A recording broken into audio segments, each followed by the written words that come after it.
Di bagian ini kita akan melihat lebih banyak tentang binding expressions di sini, atau kita sering bilang two-way data binding, dimana kalau kita ngupdate satu objek yang udah kita bikin, kita bisa ngubah-ngubah dan otomatis dia akan terubah secara live atau langsung.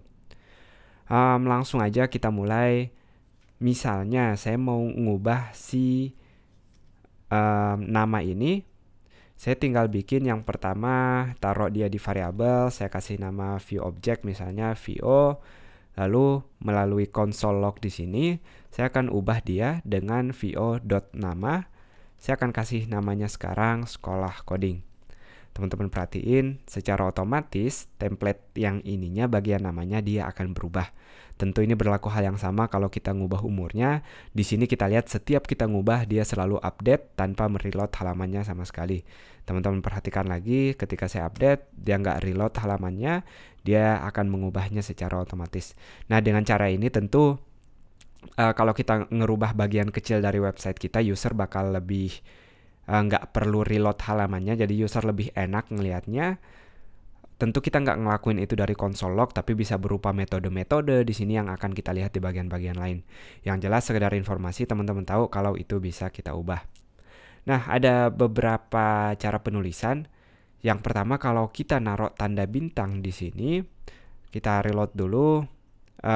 Tanda bintang ini artinya satu variabel atau satu maaf, tanda bintangnya saya taruh nempelnya ke sini bukan ke variabelnya, nanti dia ngira variabelnya. Kalau saya coba ubah sekarang vo.nama seperti sebelumnya, sekolah coding, dia nggak akan berubah lagi. Kenapa? Karena kalau kita ngasih tanda bintang, kita ngasih tahu si browsernya atau Vue.js ini kalau variabel ini permanen atau nggak bisa diubah-ubah lagi. Jadi setiap teman-teman mau ada variabel yang permanen atau takut nanti keubah, tentu nggak perlu semuanya. Yang teman-teman takut aja nanti kerubah padahal nggak mau diubah, kita tinggal nambahin tanda bintang setelah templatingnya seperti ini. Dan satu penulisan templating lagi, kita bisa naruh HTML. HTML maksudnya kalau ada sintaks paragraf misalnya atau lain-lain yang berbentuk HTML bisa kita taruh. Saya akan tulis row di sini. Row artinya mentahannya. Jadi saya tambahkan di sini row. Tapi itu cuma nama, terserah teman-teman ngasih namanya gimana. Mantap jaya. Kita akan lihat sekarang si row-nya ini unexpected identifier saya pisahkan dengan koma harusnya. Jadi setiap objek penulisannya kita harus pisahkan pasangan key value dengan koma. Jadi hati-hati. Yap, ini dia mantap jaya keluar. Kalau kita bikin dia dalam bold misalnya,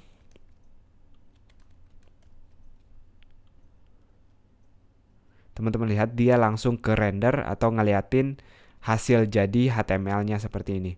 Nah, kalau saya hilangkan seperti ini, jadi cuma dua sintaks, dia akan ngeprint seperti jadi teks atau string biasa. Jadi tiap teman-teman mau ngerender satu HTML langsung atau raw HTML, kita bisa pakai sistem penulisan dengan 3 tanda kurung seperti ini. Jadi ini full terserah teman-teman. Tentuin hati-hati ada yang namanya XSS attack. Jadi user bisa masukin sesuatu misalnya script JavaScript atau yang lain. Kalau teman-teman nggak mau, jadi jangan pernah naruh 3 penulisan seperti ini. Jadi ini biasanya kalau yang dari adminnya aja atau dari kita sendiri mau nampilin suatu HTML yang kita jamin aman, baru kita berani output seperti ini. Selain itu kita juga bisa naruh di dalam templating ini satu statement bukan statement tapi expression lebih tepatnya. Misalnya kita mau bikin satu variabel nama sekarang ditambah Ramadan misalnya. Nah, saya akan taruh dia di sebelumnya biar kelihatan efeknya. Kalau kita lihat sekarang, dia akan ngambil nama sebelumnya lalu ngeluarin tambahannya. Jadi kita bukan cuma pasif seperti ini, kita bisa lebih aktif dalam tanda kutip. Kita bisa ngejumlahin atau ngelakuin metode-metode juga bisa di sini. Contoh lainnya, misalnya kita punya satu boolean di sini. Booleannya misalnya kalau dia genre-nya laki-laki, genre true di sini, atau saya tulis laki di sini kalau dia laki-laki. maka kita bisa bikin misalnya ternary operator yang dia tinggal tanda tanya lalu tanda 2 seperti ini, dimana kalau dia benar atau kalau dia true maka kita mau ngeprint sesuatu, tapi kalau dia false kita akan ngeprint yang lainnya. Kita akan bilang dia laki-laki.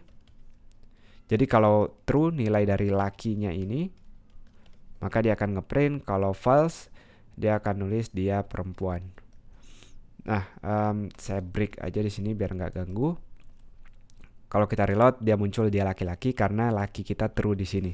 Tapi kalau dia false maka dia akan berubah menjadi kalau teman-teman ngerjainnya lokal, saya nggak saranin pakai internet atau pakai dari source-nya ngambil dari internet karena akan agak loading seperti yang teman-teman lihat tadi. Tapi intinya jadi teman-teman bisa ngelakuin JavaScript expression biasa seperti ternary operator atau nambah-nambahin seperti yang kita lihat sebelumnya. Atau malah mau ngelakuin metode, misalnya kita mau naruh reverse seperti ini. Kita lihat reverse. Kita metodenya kita split dulu. Jadi ini metode-metode JavaScript biasa, bukan hal yang baru, bukan dari Vue sendiri. Kita cuma make metodenya untuk nunjukin kalau kita bisa ngelakuin metode-metode JavaScript ini di sintaks dari Vue.js-nya.